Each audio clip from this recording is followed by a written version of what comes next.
Grenouille en colère, bonjour et tout d'abord bienvenue aux nouveaux abonnés. J'espère que les premières vidéos vous ont plu. En tout cas, concernant celle des premiers témoignages de victimes, plus de 1900 vues, c'est génial, c'est super.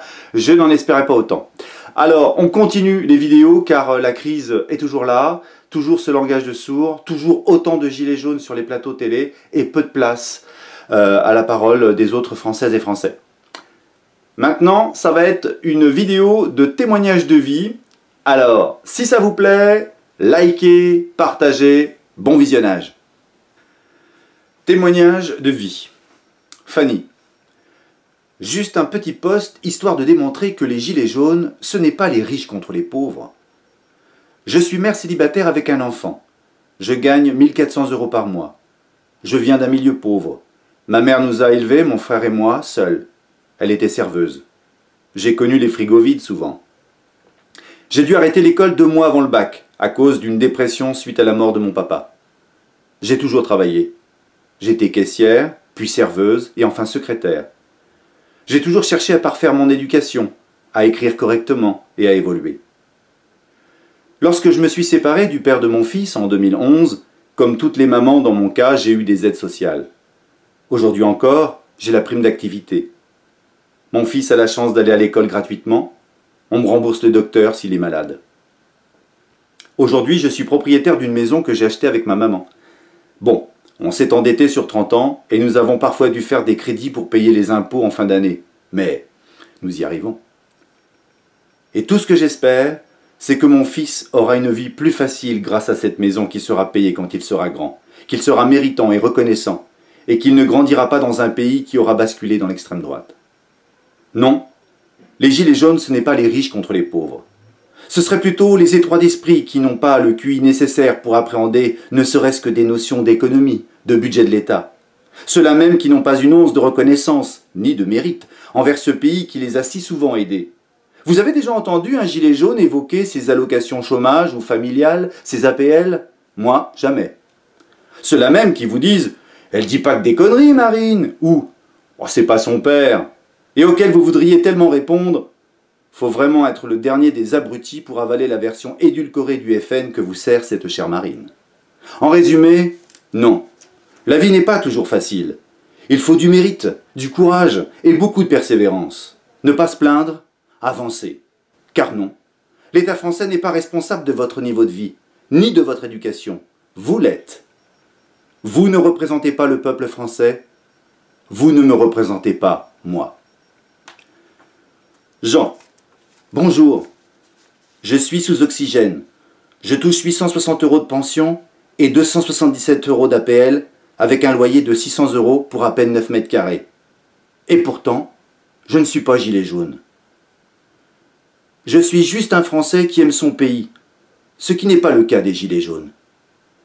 La vie n'est pas facile, mais au moins j'ai un toit. Oui, je peux avoir mon oxygène. Il y a beaucoup de gens plus riches que moi. Et mon regard sur ces gens-là n'est pas négatif, au contraire. J'en suis content pour eux. Car la réussite des autres devrait être un moteur. Mais non, ici on est jaloux, envieux, médisant, insultant envers eux. Anthony. Je suis étudiant et dispose d'une bourse du Crous de l'ordre de 250 € par mois.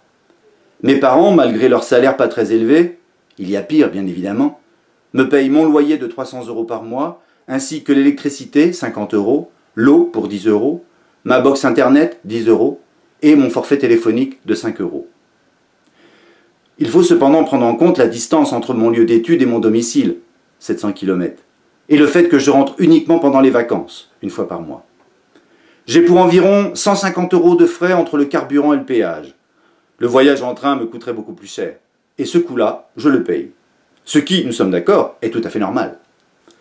Après déduction de ces frais, il me reste donc une centaine d'euros par mois pour me nourrir et, éventuellement, envisager une sortie de temps en temps avec des amis ou participer au paiement des vacances quand je pars avec mes parents. Je ne dis pas ça pour me plaindre. Bien au contraire, je suis même conscient de la chance que j'ai. Mais quand je vois certains gilets jaunes se plaindre de leur situation car ils n'ont que 200 ou même 300 € par mois pour se nourrir, je ne peux pas m'empêcher de rire. Alors oui, d'accord, certains Français, notamment des retraités, vivent avec moins que ça, ce qui n'est pas normal, et je peux comprendre ces gens-là. mais que ceux qui n'arrivent pas à vivre avec 200 € par mois arrêtent de s'acheter le dernier iPhone, arrêtent leurs abonnements Canal+, Netflix ou tout autre service de ce type, fassent marcher la concurrence des marchés de fournisseurs à Internet pour avoir Internet à 10 € au lieu de 40. Et puis, ils verront que bizarrement, ils arriveront mieux à finir leur mois. Véronique, qui répond à Ludovic, victime des blocages des Gilets jaunes. Je peux comprendre votre ras-le-bol. Je ne suis pas dans votre cas. Je me bats tous les jours pour survivre, mais mon Dieu, jamais je ne serais allé sur un rond-point où foutre la merde. Et Dieu sait que j'espère que ça ira mieux.